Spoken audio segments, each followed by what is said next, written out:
Right, because I find it very, as many other instances, I find this yet another example of reorganizing my mind to get to grips with the fundamentals of it. I think we all think about carbon dioxide as being the bad guy. You see, I think that's the problem. It's a bit like the common misconception that sugar's the bad guy, or the common misconception of saturated fats are the bad guy.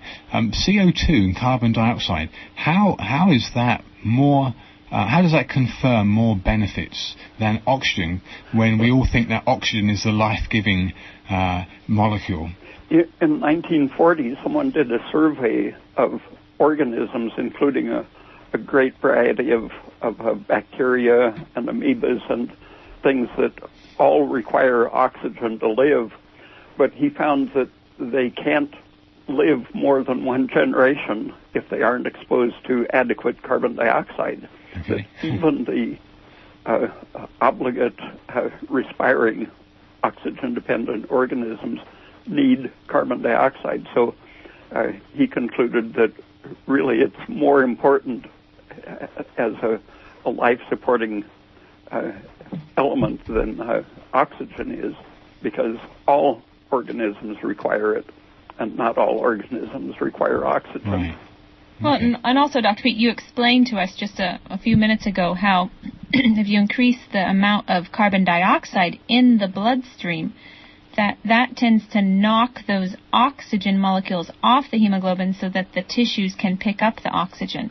So for example, in the heart, when you increase the amount of carbon dioxide in your blood, you increase the actual amount of oxygen in the heart.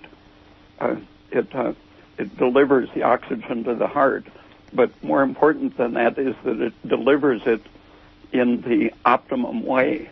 It makes the oxygen go to the right places in the heart, because it's having the same effect on the heart proteins that it has on the hemoglobin, and it retracts the electrons so the oxygen doesn't stick where it shouldn't. It goes, the electrons go directly to the oxygen down the electron transport chain, and the electrons are prevented from deviating and getting off and attacking the polyunsaturated fats, which is what causes the bad oxidation that people take antioxidants for. That's the free radical damage, isn't it, that people know about. So free radical damage is where the electrons are free to interact with things that cause harm, whereas the presence of an increased amount of CO2 actually prevents those